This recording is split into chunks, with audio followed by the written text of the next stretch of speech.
So, if you are using Nova Launcher, your home screen is probably looks like this.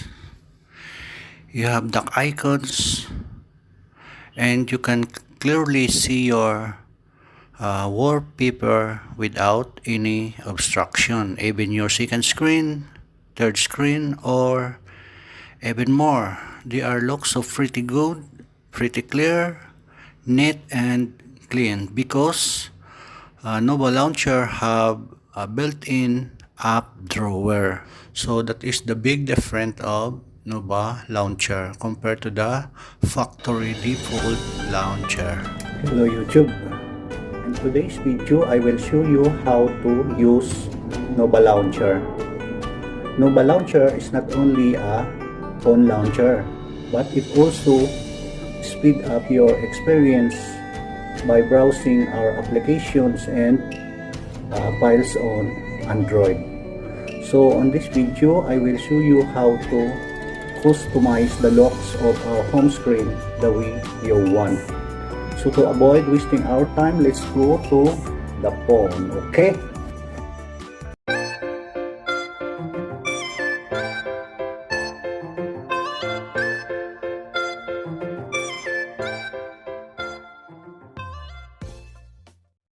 So to make it easy for you to understand how to do this, all we have to do is going to Play Store and download Nova Launcher. So we'll open the Play Store and search for Nova Launcher, and this is it. So because I already installed this app on my phone, so I don't need to install it. Anyway guys, after you install this application, this page will prompt on you. So all you have to do here is to select the color or theme of your Nova Launcher interface. So it's up to you if you like a dark mode or a light mode. So these are the list of tutorials that I will show you about Nova Launcher. So okay, now let's go to number 1. How to set Nova Launcher as your default home screen launcher. So as you can see, I am using right now a different screen launcher. So to change our launcher to Nova Launcher, all we have to do is slide down and tap on settings and scroll up and select apps, and over here on the top, tap on the choose default apps. So as you can see, the default home application is High-Tech Launcher Pro. So to change it to Nova Launcher, just click it and select Nova. So as you can see, my home screen is automatically changed to a different picture. Now it's already on a Nova Launcher. So okay, now let's go to number 2. Nova dock icons and settings and customization. So let's go. So this is a dock icons. So on the dock icons, I already have 4 pages of docks. And if you like to add one more dock page, just simply tap on dock page. And as you can see, I already have 4 pages of docks. So if you like to add one more, just simply slide it to the left to make it 5 and press done. And we will back to the home screen. So I will show you now that there is one empty dock page. How to add icons on the dock. So simply slide it up, or you can also tap this icon, and like for example, you like to put it on the dock this icon. So simply tap and hold and drag it to the dock page. So that's it, very easy. And if you like to add one more, just simply click this, and like for example this one, simply hold and drag the icon to the dock page.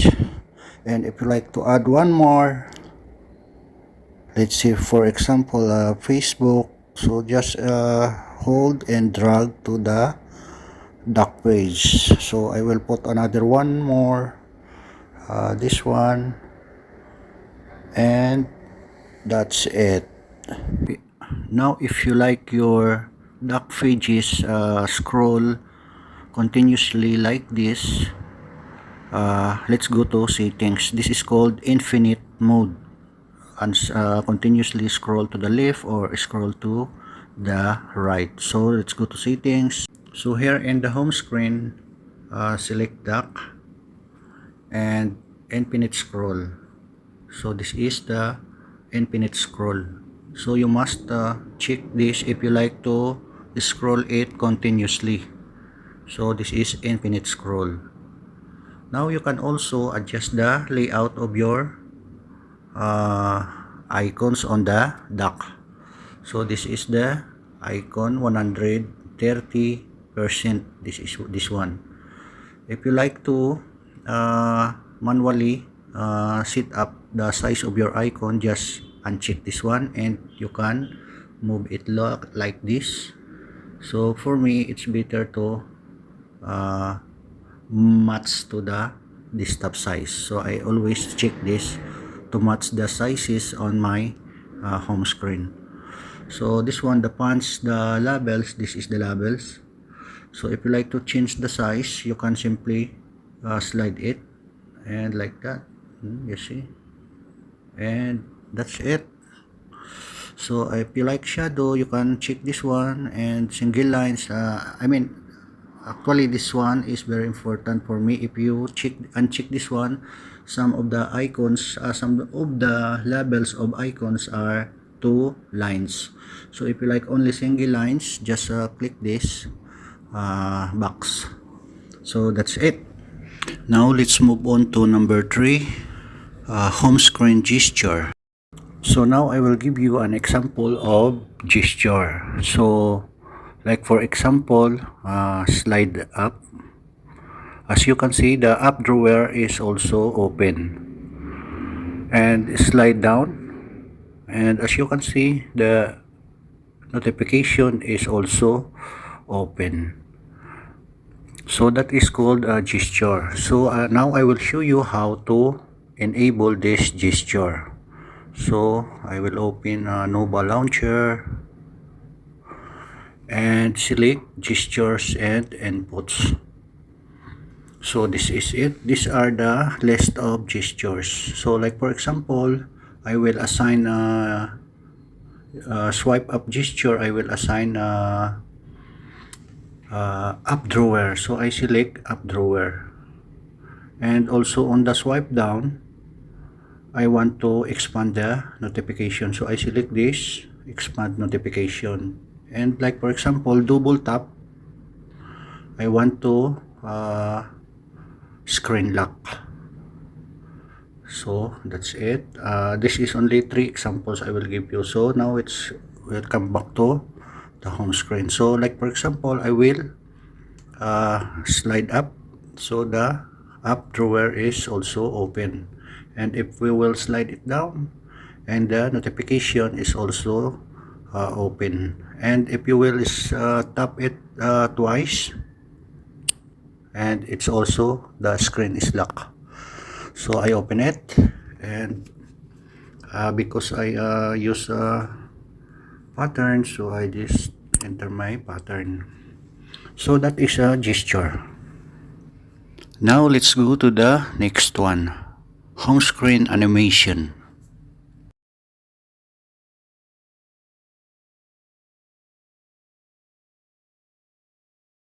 So if you like to customize the animation of your screen each time you scroll it to the right or to the left, so all we have to do is open again this Nova Launcher. So open a home screen, and where is it? This one, wallpaper scrolling. So wallpaper scrolling must be on, and transition effect. So it's up to you what's which one you like. So these are the list of transition effect. So if you like this one, there is a sample up on the top. So that's it. So for me, it's better this one, and press done. And if you like to scroll continuously to the right or to the left, must check this box. And that's it. Now let's move on to the next one, up drawer setup. So okay, on the up drawer setup is a lot of settings over there. So now let's open the Nova Launcher. So tap the up drawer. So on the up drawer there are lots of setup over here, but for me this only I will show you is the important things. So this is the up drawer style. There are three: vertical, left, and horizontal. So it's up to you what do you want. And the up drawer grid. So in my case there are only four icons from left to the right, and from the top to the bottom only 6 icons. So that's all the icons that you can see each time you open the up drawer. And icon layouts, this is very important. So if you want to resize the icons on the up drawer, you just uncheck this box, and you can slide it like that, and it's up to you what size do you want. But for me 130 is very nice. And after that check it again to match the desktop size. And labels, if you want the size, what I mean is if you want to resize the size of icons name, you can adjust this one. So it's up to you what size do you want. Now the color, it's up to you. If you like yellow, it will change to yellow, but for me the better one is white, so I will change it to white. And if you like to make this icon's name single line, just click it. And but if you like 2 lines on each icon's name, just uncheck this. So for me it's better a single line. And back.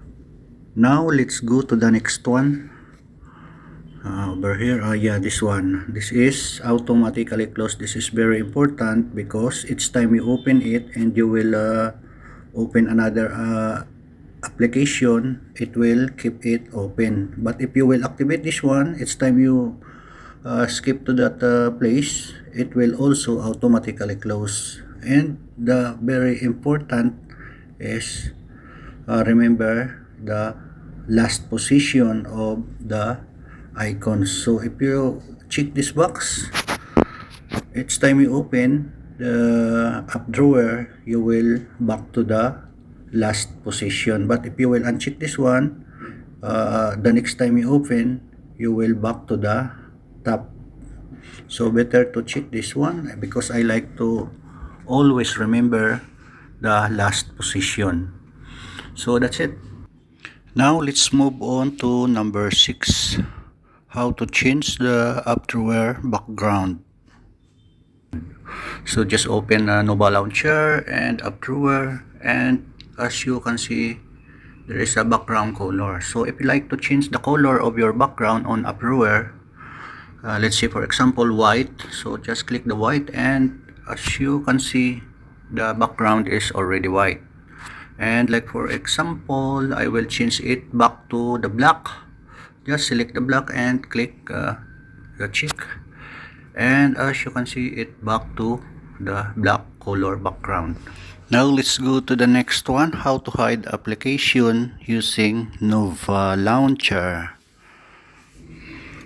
So to hide the Android application icon, open Nova and up drawer, and scroll it up and select hide up. And as you can see, there are some icons that will that already check. So they are the icons that you never see in the app drawer. So for example, this what do you call this, booster. So if we want to hide this icon, just simply click the box and we will check. Oops. So there's no more booster. So we will come back to app drawer, no, to the setup. So if you like to show this icon to the app drawer, just simply uncheck the box and that's it, and we will check it again. So as you can see, this booster is back to the app drawer. So that's it. And the last and most important part is this. Guys, please don't forget to like, comments, and share and subscribe to my channel to make me happy. That's all. God bless you all, guys, and thank you very much for watching. See you next time.